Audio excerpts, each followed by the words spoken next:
Bem, a gente tem conversado nessa série sobre aquilo que é essencial para a vida da gente, de acordo com Jesus, de acordo com Deus, de acordo com aquilo que Ele nos propõe, que Ele nos apresenta. E isso tem a ver com essa palavra que a gente usa, discipulado, né? Ser discípulo e fazer discípulo. Hoje eu quero conversar um pouco com você sobre custo, ok? Sobre custo. Quando a gente pensa na nossa vida, todos nós lidamos com essa realidade que nós chamamos de custo de vida. Não é? Todos nós temos um custo de vida. Todo país, cada grupo social tem um determinado custo de vida. Para a gente poder administrar bem a nossa vida, administrar bem os nossos recursos, e para a gente poder ter uma vida tranquila, né, de paz, deitar a cabeça no travesseiro e dormir tranquilo, é importante, por exemplo, a gente não ter dívidas. Não é? Quando nós temos dívidas e quando o nosso mês, né, é maior do que o nosso salário, geralmente a gente começa a ficar angustiado, não é? Você deita pensando, puxa, eu tenho que pagar aquilo, eu tenho que pagar aquilo outro. Não é? Algumas vezes nós temos dívidas pessoais e nós também temos as dívidas em relação aos nossos trabalhos, não é? Os nossos desafios, os nossos empreendimentos. Então, o conjunto desses fatores todos é o que nós chamamos de custo de vida. Custo de vida tem a ver, então, com essa perspectiva de nós avaliarmos quanto custa a nossa vida, quanto custa para a gente viver, quanto nós temos que investir, né, para que a nossa família, a nossa casa, os nossos sonhos, os nossos projetos, os nossos negócios, né, eles se desenvolvam, eles sejam bem-sucedidos, eles sejam mantidos, não é? Eles não se percam, eles não experimentem crises, né? Embora todas essas realidades possam acontecer, a gente tem a expectativa de que não aconteça. E para isso a gente pensa nessa perspectiva do custo de vida. Não é? Nós temos algo que está diretamente relacionado ao nosso custo de vida, e tem a ver, que não está diretamente relacionado ao nosso controle, né? Que tem a ver com a estrutura do nosso país, a estrutura econômica, não é, de um país, ok? Então, muito do nosso custo de vida, ele é afetado, né, ou ele precisa ser avaliado, construído, analisado, a partir daquilo que é o custo de vida da população, ou da nação, não é, daquilo que está fora de nós. Não é? Não sou eu que determino o preço da gasolina, por exemplo. Né? O preço da gasolina é determinado por alguém, né? Pelo governo e etc. E aí eu tenho que olhar a minha vida e adequar, ok, a realidade da minha vida e considerar aquilo dentro do custo, né, de vida, né, da minha existência, da minha família e tudo mais. Assim como existe essa perspectiva do custo de vida em relação à nossa sociedade, à nossa vida como social, né, como um todo, também há o custo de vida do discipulado.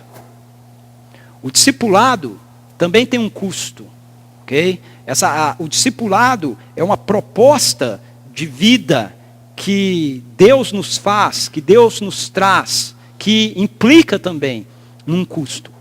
Quando a gente fala sobre ser discípulos de Jesus, ou quando a gente fala sobre fazer discípulos de Jesus, quando a gente pensa sobre essa perspectiva relacionada ao discipulado, a gente precisa considerar que há um preço envolvido nisso.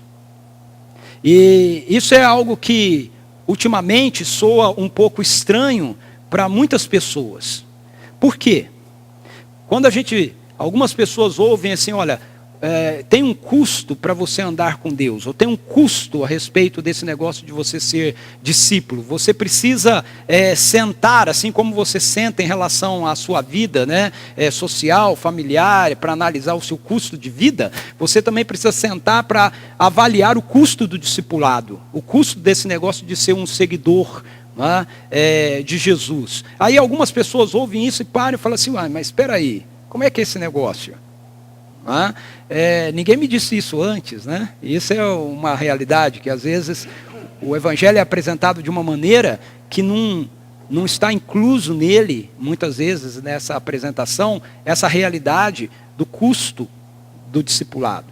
Por que a gente não ouve muito sobre essa ideia do custo do discipulado? Ou por que a gente não pensa muito a respeito disso? Ou porque para algumas pessoas e talvez muitas pessoas, né, isso soe assim como algo meio esquisito, meio desconfortável. Na minha opinião, é porque a gente tem...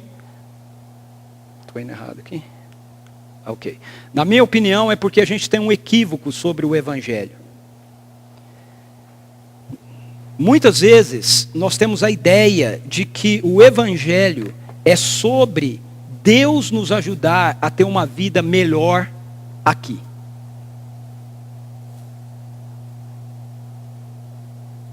Preste atenção nisso. Muitas vezes, nós achamos que o Evangelho é sobre Deus nos ajudar a termos uma vida melhor aqui. Talvez você tenha lido essa frase, ouvido essa frase, e lá dentro de você tenha perguntado assim, tenha vindo a seguinte questão: uai, mas não é não? Né? Não é isso não? Porque a comunicação que muitas vezes a gente ouve sobre o Evangelho, em muitos canais, de muitas formas diferentes, apresenta para a gente essa ideia. Deus está aqui para fazer com que você não tenha nenhum problema de saúde, você seja saudável. Então, se você tem alguma enfermidade, venha, porque Deus vai te curar. Deus está aqui para fazer você ter uma vida financeira boa. Então, se você quer ter uma vida financeira melhor ainda, seja fiel a Deus, porque Ele vai fazer você ter uma vida financeira melhor ainda. Deus está aqui para Ele fazer com que você tenha uma vida sentimental boa. Então, se você não está tendo uma vida sentimental adequada, procure Deus, vá numa campanha, vá à terapia do amor, né? E aí as coisas vão melhorar, né, na sua vida afetiva, amorosa. Isso é claro na cabeça de muitas pessoas. Isso é tão presente na cabeça de tantas pessoas, essa ideia do Evangelho, que quando uma pessoa ouve você dizendo, ou me ouve dizendo, o Evangelho não é sobre você, elas ficam escandalizadas. Elas ficam assustadas. Mas então, é sobre o quê? Se o Evangelho não é sobre mim, se a relação com Deus não é para me favorecer, então para que Deus? Às vezes a gente não verbaliza isso, mas esses são os paradigmas que estão lá dentro da gente. Esse é um equívoco sobre o Evangelho. E quando nós pensamos dessa maneira, quando nós pensamos assim, algumas coisas acontecem. Primeiro, nós não temos espaço para as frustrações na nossa teologia. Teologia é essa maneira da gente enxergar, interpretar, explicar Deus.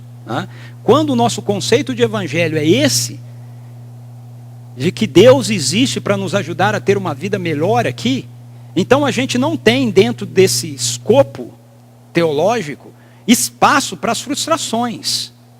E quando isso não acontece? E quando a gente ora para Deus curar e Ele não cura?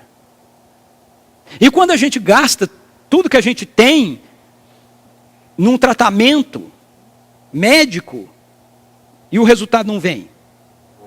E quando a gente faz os negócios e a gente é fiel e a gente paga todos os nossos impostos e a gente anda na linha e quebra? E quando a gente ora e a gente busca Deus e a gente diz que a gente quer que Ele nos dê alguém para andar conosco, para ser nosso companheiro ou nossa companheira, e aí a gente entende que Ele está nos dando alguém e casa e acaba o casamento em divórcio. E aí?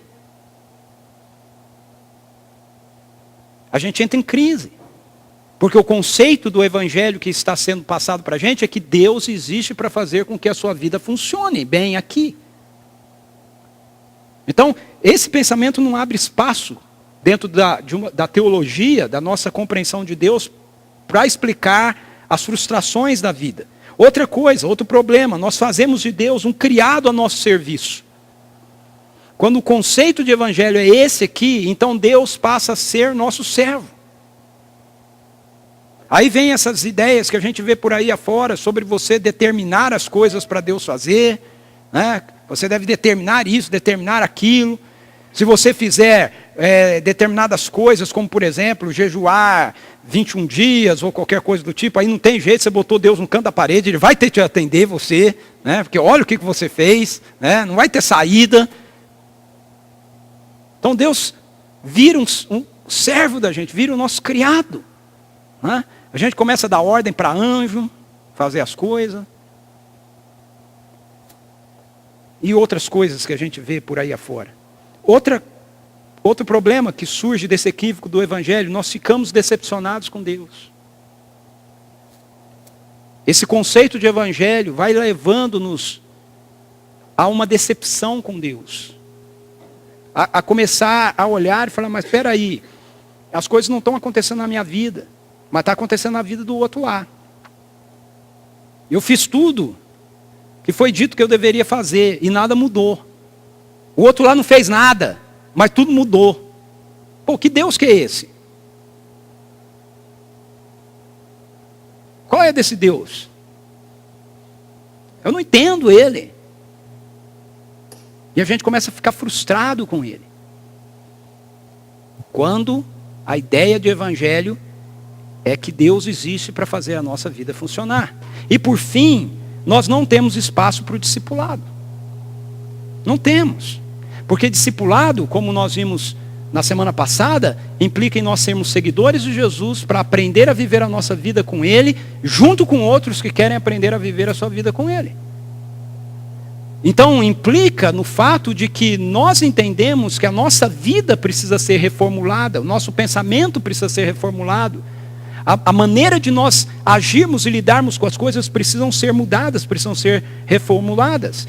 Então, se o Evangelho não é sobre Deus fazer com que a gente tenha uma vida melhor aqui, sobre o que é o Evangelho? O Evangelho é sobre Deus redimir todas as coisas e governar a nossa vida através de Jesus Cristo. O Evangelho é sobre isso. O Evangelho é sobre nós reconhecermos que existe um mundo em rebelião contra Deus. Um mundo do qual eu e você fazemos parte. Uma rebelião da qual eu e você tomamos parte. E Deus, na sua infinita graça, não nos destruiu por estarmos rebelados contra Ele. Ao contrário, veio ao nosso encontro, através da sua misericórdia, da sua graça, do seu amor, por intermédio da morte e da ressurreição de Jesus Cristo, e nos tirou dessa vida de rebelião, e nos trouxe de volta, para vivermos uma vida de amizade com Ele. Mas essa vida de amizade com Ele implica que agora eu vivo de novo debaixo do seu governo. Eu vivo de novo debaixo do seu senhorio. Ou seja, eu não faço as regras para a minha vida. Curso de vida. Curso de discipulado. O meu curso de vida não sou eu que faço as regras. Eu lido com as realidades e eu faço com que então a dinâmica da minha vida corresponda a essas realidades. O preço da gasolina, o preço do material escolar e etc. O condomínio que eu tenho que pagar e outras coisas. Não sou eu que faço essas regras, mas eu tenho que lidar com elas. O curso do discipulado, guardando as suas devidas proporções, é mais ou menos a mesma coisa. Deus me alcança na sua infinita graça e me tira de uma vida de rebelião e de morte, e me traz de volta para uma vida genuína, verdadeira, ao lado dele. Mas agora eu preciso então adequar a minha vida às realidades daquilo que ele diz para mim que é vida. Então, lá em 2 Coríntios, no capítulo 5, versículo 15, você vai encontrar: e ele morreu por todos, para que aqueles que vivem já não vivam mais para si mesmo, mas para aqueles que por eles morreu e ressuscitou. O Evangelho é sobre Deus redimir todas as coisas e governar a nossa vida através de Jesus Cristo. As Escrituras são claras e deixam claro isso aqui para a gente. Ele, Jesus, morreu por todos, para que aqueles que vivem já não vivam mais para si mesmos, mas para aquele que por eles morreu e ressuscitou. Mas talvez você me pergunte, ok, Ricardo, e como é que fica a questão da graça nisso? Você não sempre fala que a salvação é pela graça, né? É um favor imerecido da parte de Deus? E é Deus quem faz tudo. Exatamente. Graça e discipulado são duas realidades que caminham juntas. Elas não se contrapõem. Às vezes nós achamos que se contrapõem, mas não se contrapõem. Nós achamos que se contrapõem por quê? Porque nós queremos uma parte da graça que tem a ver com essa questão de Deus operar e de Deus fazer tudo o que precisa ser feito para a nossa redenção. Para nos redimir, para nos transformar. De fato, nós não podemos fazer nada que nós levemos diante de Deus e Deus olha e fala, nossa, olha o que você fez. Rapaz, eu preciso fazer alguma coisa por você. Nós não podemos fazer nada assim. Deus olha para a gente, Deus diz, vocês não podem fazer nada, mas eu vou fazer algo por vocês.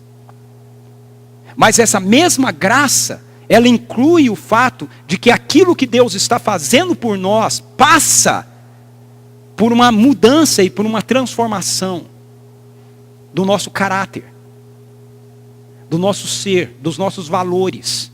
Por quê? Porque toda a estrutura desse presente século é contaminada pela rebelião contra Deus. Essa é a perspectiva que as Escrituras nos apresentam. E Deus, quando a graça dele nos alcança mediante o Evangelho, Ele não nos coloca dentro de uma redomazinha e diz, ok, agora vocês vão ficar aqui protegidos e nada daquilo que está ao redor de vocês vai afetar a vida de vocês. E Ele também não nos leva para um outro mundo, para um outro lugar, para um outro planeta, para o céu, para uma nuvenzinha da esquerda, para a gente poder começar a viver lá agora e ficar livre de todos os problemas da nossa vida. Não. O que a graça faz? A graça que nos redime é a mesma graça que vai nos educar a um estilo de vida diferente, e isso é discipulado. Tito 2, 11 a 13 diz assim, porque a graça de Deus, veja, a graça de Deus se manifestou salvadora a todos os homens. A graça de Deus se manifestou salvadora a todos os homens. Então, não há um único ser humano que tenha um relacionamento genuíno, verdadeiro com Deus, que não tenha sido levado para esse relacionamento, através daquilo que Deus fez por ele, por intermédio da morte e da ressurreição do seu Filho Jesus Cristo. Essa é a perspectiva da espiritualidade bíblica, ok? Outras religiões podem apontar outras alternativas, e talvez você até seja adepto de uma dessas outras alternativas, mas o que eu estou considerando aqui é aquilo que as Escrituras, a Bíblia nos aponta. E o que as Escrituras nos apontam é que não tem uma outra alternativa. A graça de Deus é esse caminho, através da cruz de Jesus, que nos conduz de volta a um relacionamento com Deus. Agora, veja, o texto vai continuar. E ele continua dizendo assim, ela quem? A graça. Nos ensina a renunciar à impiedade e às paixões mundanas e a viver de maneira sensata, justa e piedosa nesta era presente. Não é viver de maneira sensata, justa e piedosa no céu. É viver de maneira sensata, justa e piedosa nesta era presente. Isso tem a ver com o nosso casamento. Isso tem a ver com os nossos negócios. Isso tem a ver com o nosso custo de vida. Isso tem a ver com a maneira que a gente educa os nossos filhos. Isso tem a ver com a nossa agenda. Isso tem a ver com as prioridades que damos na nossa vida. Isso tem a ver com aquilo que nós julgamos ser mais importante e menos importante. Isso tem a ver com o nosso lazer. Isso tem a ver com tudo. Maneira justa e piedosa, sensata, justa e piedosa, nesta era presente. Enquanto nós aguardamos a bendita esperança. Paulo poderia ter colocado assim, enquanto nós aguardamos a era que vem, a era por vir. Ele está chamando de bendita esperança. Que bendita esperança é essa? É a gloriosa manifestação de nosso grande Deus e Salvador, Jesus Cristo. Então, de acordo com a perspectiva bíblica, Jesus entrou na história, Ele morreu numa cruz e ressuscitou, e Ele está vivo. E quando nós rendemos a nossa vida a Ele, a vida dele passa a governar a nossa vida. E nós começamos a ter uma reformulação da nossa existência aqui e agora. A viver de maneira sensata, justa e piedosa. Nesta presente era má. Agora, por que a gente vive assim aqui? Apesar das nossas lutas, apesar das nossas dificuldades, apesar de nem tudo dar certo. Ok? Porque o Evangelho não é sobre tudo dar certo para a nossa vida. O Evangelho é sobre o governo de Deus sobre a nossa vida neste presente século. E por que eu vivo assim agora? Eu vivo assim agora porque eu estou olhando para o futuro. Eu estou olhando para frente, eu estou aguardando aquilo que vem. Eu vivo assim agora porque eu sei que isso que está aqui agora não é a eternidade. Não é o que vai ficar, não é o que vai durar, ok? Talvez alguns de nós ainda tenhamos, desculpa a expressão que eu vou usar, ok? Mas eu vou usar. Talvez alguns de nós ainda tenhamos a tolice de achar que esse mundo aqui vai ficar do jeito que ele é, nós vamos conseguir manter esse negócio. Não vai. Não vai. Essa não é a realidade que vai durar. Agora, presta atenção. Talvez tenham pessoas aqui que estejam me ouvindo pela primeira vez, então deixa eu esclarecer isso, ok? Alguns me ouvem falar sempre disso. Eu não estou dizendo também que não é aqui, ok? Que nós vamos para o céu e vamos viver com umas almas penadas e flutuando e morando na nuvem da esquerda ou da direita. Não. A Bíblia deixa claro que esse mundo criado por Deus é para mim e para você. Deus criou os seres humanos para este mundo. Agora, vai ser este mundo, mas não deste jeito. Não de acordo com o presente século, não de acordo com esta ordem. Não de acordo com os elementos e os paradigmas da maldade. Tudo isso vai ser aniquilado, tudo isso vai ser julgado. E de acordo com as Escrituras, nós vamos experimentar uma nova era.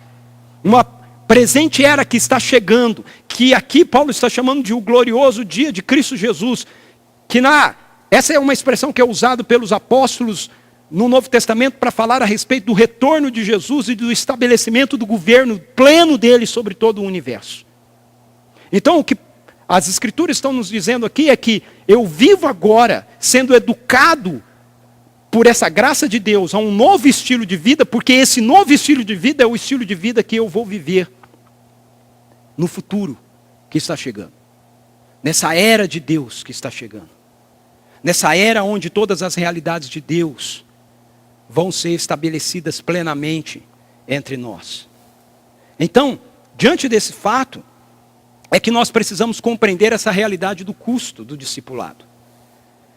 Há um custo. A graça de Deus opera na nossa vida e essa graça de Deus que nos redime e que nos coloca numa nova relação com Deus, ela continua operando na nossa vida, mudando o nosso estilo de vida, mudando a nossa mente, mudando a maneira da gente lidar com a vida, entender a vida, mudando nossas prioridades, mudando a compreensão das nossas relações, mudando a maneira que a gente entende o tempo, o uso do dinheiro, os valores, as amizades, todas essas realidades, elas vão sendo formatadas, transformadas pela realidade da graça de Deus. E é esse o custo do discipulado. E a gente precisa entender esse custo. Lá em Lucas, eu queria convidar você para ir com a Bíblia lá, em Lucas 14, 25 a 34.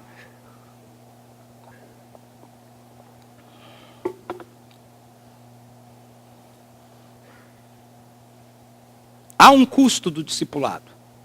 E a gente precisa compreender algumas realidades quanto a esse custo. E aí em Lucas 14, 25 a 34, esse texto, ele mostra para a gente algo sobre essa questão do custo de ser um discípulo de Jesus. E a primeira questão que ele nos mostra é que esse custo do discipulado é para todos. Veja o texto, no verso 25 diz assim: uma grande multidão ia acompanhando Jesus. Uma grande multidão ia acompanhando Jesus. Se você, não precisa ir com a Bíblia lá, mas se você olhar para Lucas capítulo 9, Jesus, ele sai com os seus discípulos para um lugar deserto para descansar. E o verso 11 diz: mas as multidões ficaram sabendo e o seguiram. E aí diz assim: e ele as acolheu e falava-lhes acerca do reino de Deus e curava os que precisavam de cura. Então veja, Jesus ele está sempre cercado por multidões. E o texto de Lucas 9 deixa claro que ele faz 3 coisas. Ele acolhe as multidões, ele fala sobre o reino de Deus com as multidões, e ele cura, que é uma forma de demonstrar: olha, a vida não é para ser do jeito que é, tem coisa que está chegando aí. Mas esse mesmo Jesus que acolhe as multidões é o Jesus de Lucas 14, 25, que vira-se para as multidões e diz para elas: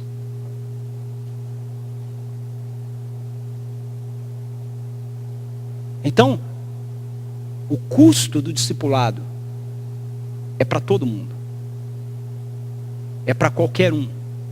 Às vezes nós temos um conceito errado sobre discipulado, criando 2 categorias diferentes de cristãos. Não é? É como se você pudesse ser um cristão sem ser discípulo. E aí você tem, essa é a categoria mais inferior.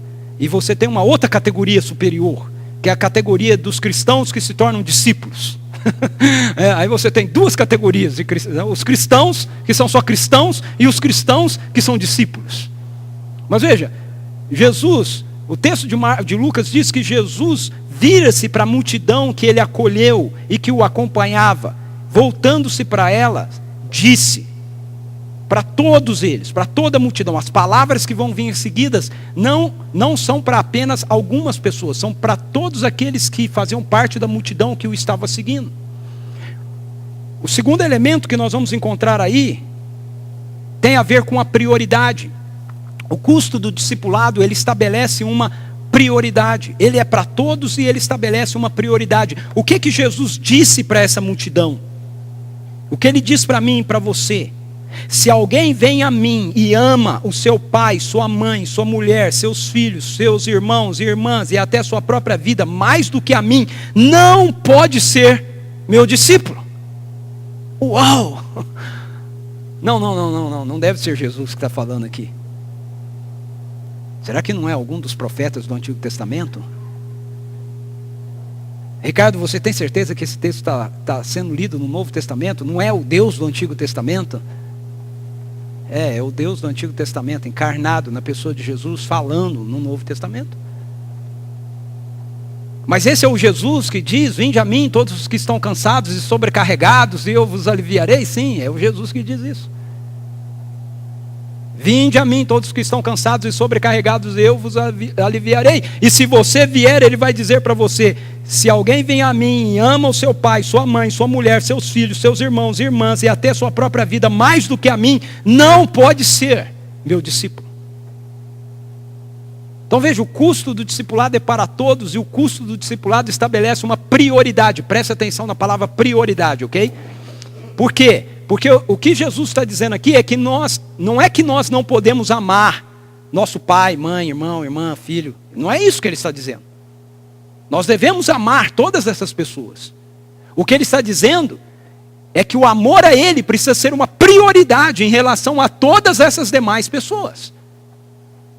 Então eu amo a minha esposa, eu amo os meus filhos, mas a prioridade do meu amor é a Jesus. Praticamente falando, o que isso significa? Significa que eu amo os meus filhos, mas entre fazer a vontade dos meus filhos e entre fazer a vontade de Jesus para os meus filhos, eu vou fazer a vontade de Jesus para os meus filhos. Não a vontade dos meus filhos. Não, mas eu os amo demais. Pois é, eu os amo demais, mas eu amo mais Jesus.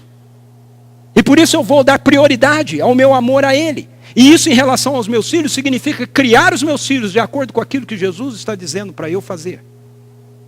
De acordo com aquilo que as Escrituras estão dizendo para eu fazer. Eu amo minha esposa.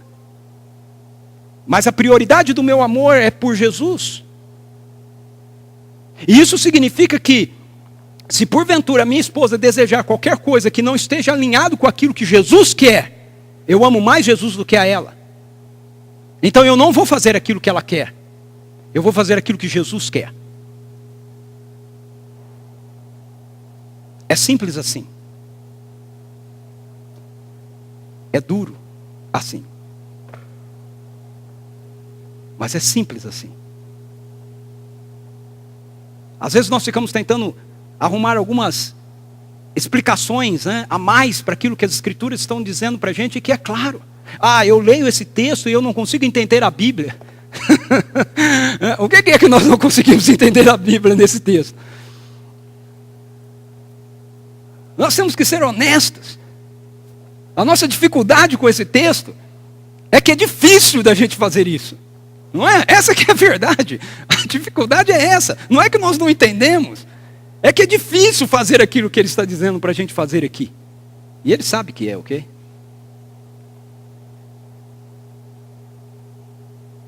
Mas ele não estabelece outra regra. Então, o curso do discipulado é para todos. Deus não faz distinção de pessoas. Ele não exime ninguém desse negócio. Se eu venho a Ele porque eu estou cansado e sobrecarregado, Ele me alivia e Ele coloca sobre mim o fardo da sua graça, que traz com Ele o fardo, o jugo do discipulado. De eu viver a minha vida agora, debaixo do seu governo, da sua liderança, aonde Ele se torna a prioridade máxima para o meu coração. Não meus negócios, não nossos negócios. Não o dinheiro, não o nosso conforto. Ele. Não o conforto da nossa família, não o melhor para os nossos filhos. Ele. Custo. Mas assim não dá, Ricardo. Então não dá. Porque ele não estabelece outra regra. E se ele não estabelece outra regra, eu não posso estabelecer outra regra. Nem para mim, nem para você. Ok? Eu sei que tem muitos pastores, padres, apóstolos, bispos, semideuses e outras coisas que estão por aí afora, que fazem isso, ok? Mas eu não vou fazer. Ok? Eu não vou fazer porque as Escrituras não fazem isso. Então eu não vou fazer. Nem para você, nem para mim, eu não vou fazer. Poxa, Ricardo, eu gostava tanto de você, agora também não vou muito mais com a sua cara. Ok, paciência, você não me chama mais para tomar café com você, nem vinho, mas nós vamos continuar amigos, mas tem que ser assim. Custo. Mas há ainda um outro elemento. Para. Aguenta a mão aí. Há outro elemento ainda. O custo impõe também um sacrifício. Veja só, no verso 27 ele diz assim: aquele que não carrega a sua cruz e não me segue, não pode ser meu discípulo. E no verso 33 ele diz: da mesma forma, qualquer de vocês que não renuncia a tudo que possui, não pode ser meu discípulo. Sacrifício. Eu não posso fazer nada, ok? A única coisa que eu poderia fazer é rasgar essa página da Bíblia daqui, mas não vai dar certo isso. Porque se eu comprar outra, vai ter outra página igual. Então, além da prioridade, o curso do discipulado impõe sobre nós um sacrifício. O sacrifício aqui tem a ver com essa consciência que a gente precisa ter, de que a nossa vida é uma vida que está entregue a Jesus. Que agora é dele. É de Deus, não é mais nossa, é dele. Eu estava num encontro, algum tempo atrás, e conversando com um missionário que estava lá, que trabalha num país transcultural, onde ainda tem escravos. O sujeito me contou sobre um rapaz que se converteu. E esse rapaz que se converteu, ele era um escravo. Ele era de uma casta. É escravo, mas não é aquele escravo mais do jeito que a gente conhece como escravo hoje. Mas é escravo, né? Ele pertence a alguém. E aí, conversando com esse sujeito, pregando o evangelho para esse sujeito, ele explicou para ele sobre esse negócio de Jesus morrer e ressuscitar e nos comprar. Para ele. E quando ele explicou isso para aquele rapaz, ele disse para ele: e você quer então entregar a sua vida, né, a Jesus, render a sua vida a Jesus?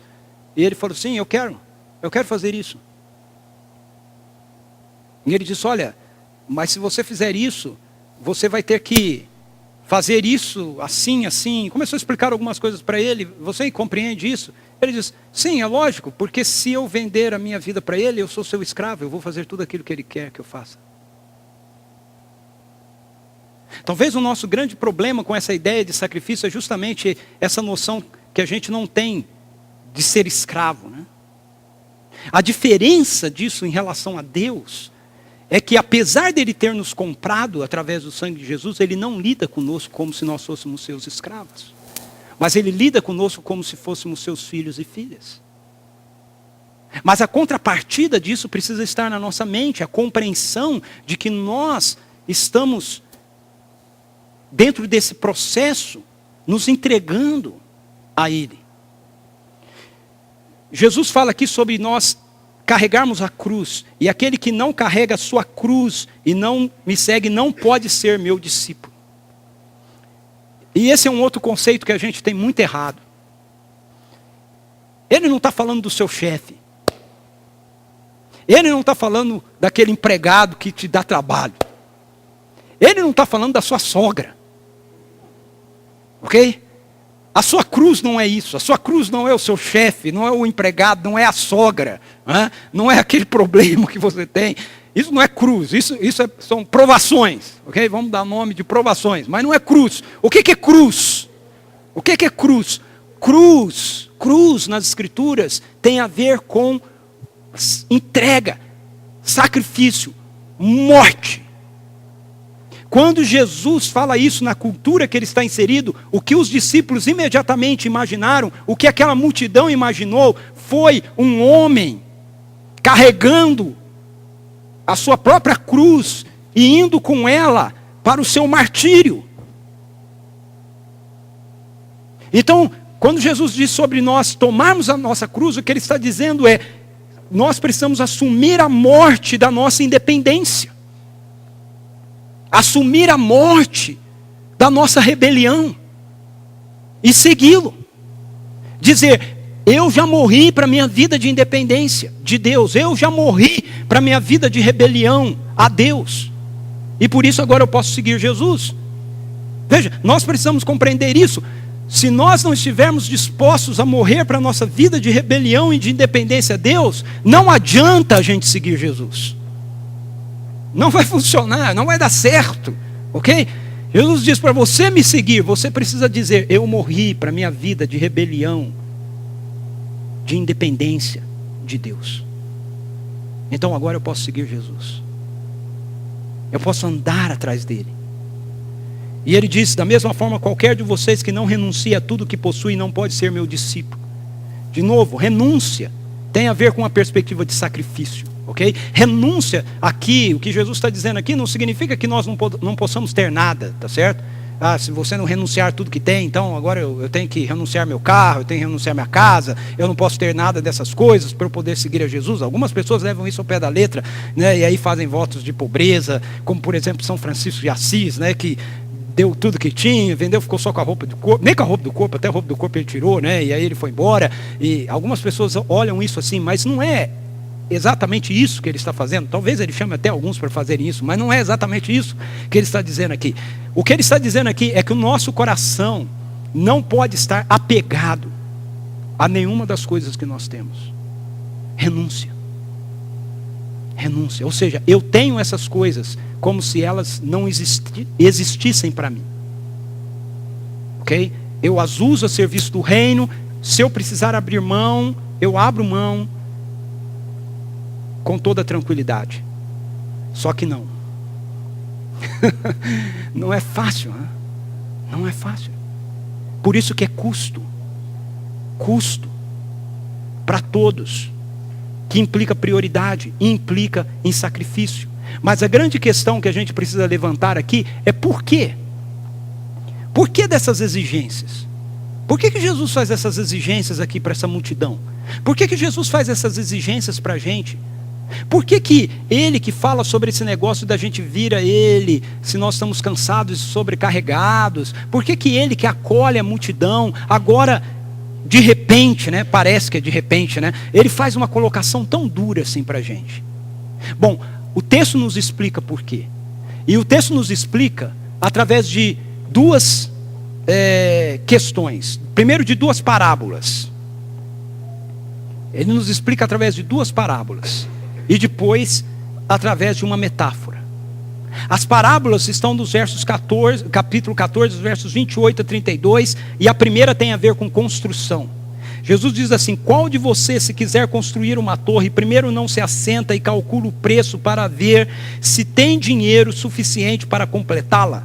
Pois se lançar o alicerce e não for capaz de terminá-la, todos os que o virem rirão dele, dizendo: este homem começou a construir e não foi capaz de terminar. Ou qual é o rei que, pretendendo sair à guerra contra outro rei, primeiro não se assenta e pensa se com 10.000 homens é capaz de enfrentar aquele que vem contra ele com 20.000?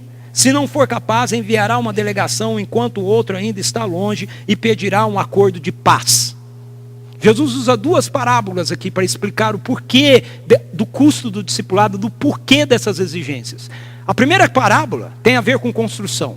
Bom, antes de eu falar das parábolas, a gente precisa consertar a interpretação que a maioria das vezes a gente tem dessas parábolas. A maioria das vezes, e eu já vi isso em muitos comentários, agora consultando de novo, a maioria dos comentários, eu encontrei só um comentário que fala diferente disso, mas a maioria dos comentários olham para essas duas parábolas de Jesus e interpretam como se Jesus estivesse dizendo que a gente tem que fazer isso.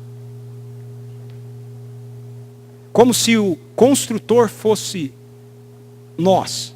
Como se o rei fosse nós. Mas o construtor é ele. E o rei é ele. Ele está falando é dele. Ele não está falando de mim e de você. Ele está dizendo: o custo é assim porque eu sou um construtor que não vou levantar uma casa e vai ficar pela metade. O custo é assim porque eu sou um rei que saiu para a batalha, que não vai perder essa guerra. É dele que ele está falando. Ele está dizendo: escuta, eu estou envolvido com algo que é muito grande. E por isso, não dá para abrir mão. E não dá para negociar os valores daquilo que eu vim fazer aqui.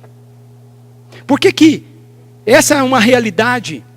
Essa parábola é uma realidade que diz respeito a Jesus. Primeiro porque é Ele quem constrói.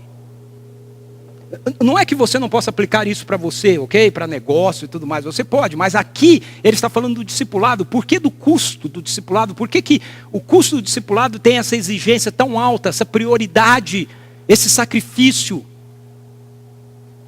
Ele diz: porque eu estou construindo o meu reino. Porque eu sou o rei que veio para uma batalha para ganhar essa guerra. Como é que a gente chega a essa conclusão de que essas duas parábolas se referem a ele? Por causa da metáfora. Nos versículos 34 e 35 ele diz assim: o sal é bom, mas se ele perder o sabor, como restaurá-lo? Não serve nem para o solo, nem para o adubo, é jogado fora. Aqui, na metáfora, estão os discípulos. Nas parábolas está Jesus, o construtor, o rei. Na metáfora estão os discípulos. Mateus capítulo 5, versículo 13. Vós sois o sal da terra. Os discípulos são o sal da terra. Nós somos o sal. Aqueles que estão seguindo a Jesus são o sal. E ele diz, vocês não podem perder o sabor. Vocês estão envolvidos com algo que eu estou construindo. E se vocês não forem exatamente aquilo que vocês precisam ser, a coisa não vai funcionar. Não vai dar certo. Vocês vão perder o sabor. Vocês vão ser humilhados. Vocês vão ser pisados pelos homens. Jesus está indo para Jerusalém. A partir de Lucas 9, o texto de Lucas mostra isso para a gente. Jesus está indo determinadamente para Jerusalém, para a cruz. Então, essas exigências são altas, porque elas dizem respeito ao reino de Deus. Elas dizem respeito àquilo que Jesus veio fazer aqui para o Pai. As exigências são altas porque elas dizem respeito ao fato de que Jesus está juntando o seu povo. O povo que ele está usando para construir um templo vivo para Deus. Um povo que ele está liderando como rei numa batalha contra o príncipe das trevas, para que as portas do inferno não prevaleçam contra a igreja. Então, o custo é alto aqui, porque Jesus está dizendo, eu não vim para perder. Eu não vim para perder. Eu não vim para deixar as coisas pela metade. O custo. E nós? Uma saída que a gente tem é poder olhar para esse texto e dizer assim, ok, Jesus falou isso para aquela multidão, né? Ufa, eu não estava lá, é muito longe, isso tem a ver com aqueles homens que andaram com Jesus. O que é que o custo tem a ver comigo e com você? O que o custo tem a ver com nós, conosco? Veja, as Escrituras nos dizem em Filipenses 1:21, porque para mim o viver é Cristo e o morrer é lucro. E no verso 29, pois a vocês foi dado o privilégio de não apenas crer em Cristo, mas também sofrer por Ele. Paulo não fazia parte daquela multidão, mas o apóstolo Paulo entendeu que aquelas palavras de Jesus eram para ele. E ele entendeu que aquelas palavras de Jesus também eram para aqueles irmãos e irmãs da igreja de Filipos.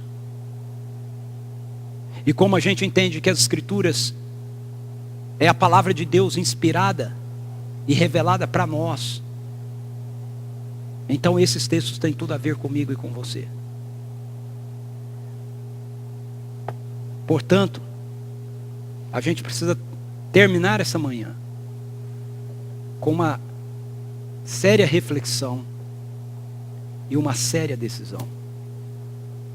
A reflexão e a decisão que a gente precisa tomar diz respeito a como é que nós vamos seguir Jesus. Nós vamos seguir Jesus através de uma religião vida mansa,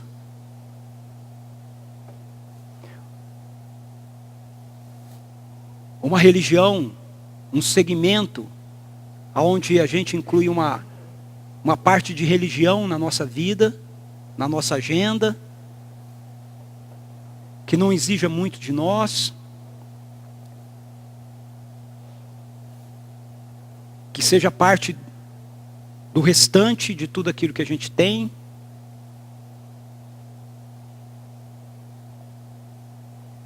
Ou nós vamos seguir Jesus como discípulos autênticos, como gente que entende que discipulado tem um custo, como gente que compreende que Deus não é alguém que a gente coloca a mais na nossa vida. Ele é a nossa vida. Nós estamos nele. Sua vida está em nós. E tudo que nós vivemos, fazemos, pensamos, sonhamos, realizamos, almejamos, flui disso.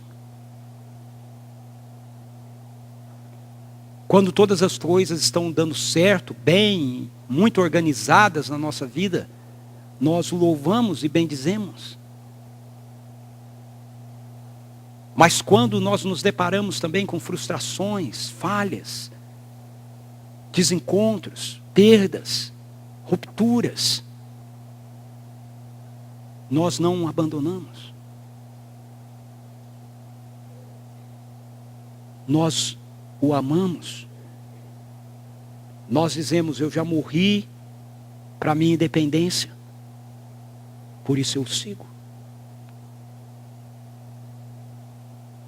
Nós vamos viver uma religião vida mansa, aonde a gente vai incluir a igreja numa lista, ou nós vamos viver como autênticos discípulos de Jesus, entendendo que a igreja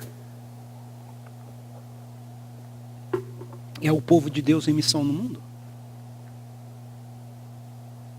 É aquilo com o qual eu e você estamos envolvidos todos os dias. Do nosso casamento aos nossos negócios. Da criação dos nossos filhos aos nossos relacionamentos.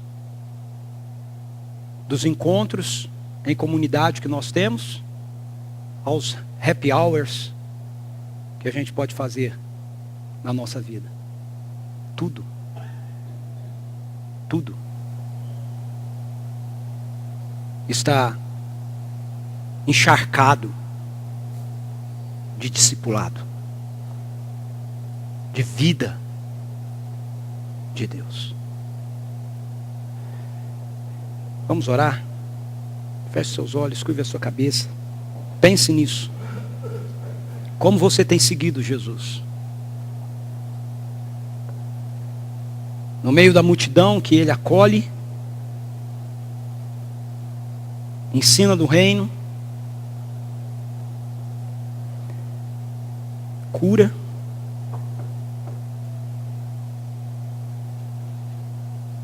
ou dentre aqueles da multidão que ouviram: se você quer me seguir, quer ser meu discípulo, negue a si mesmo,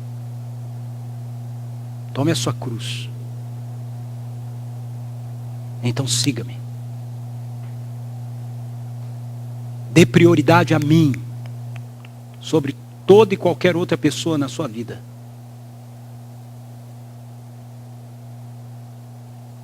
Sacrifique a sua independência e a sua rebelião.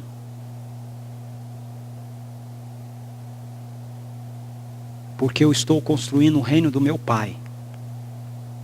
E você é sal nesse reino. E não pode ser insípido. Eu não quero que ninguém pise sobre meus discípulos.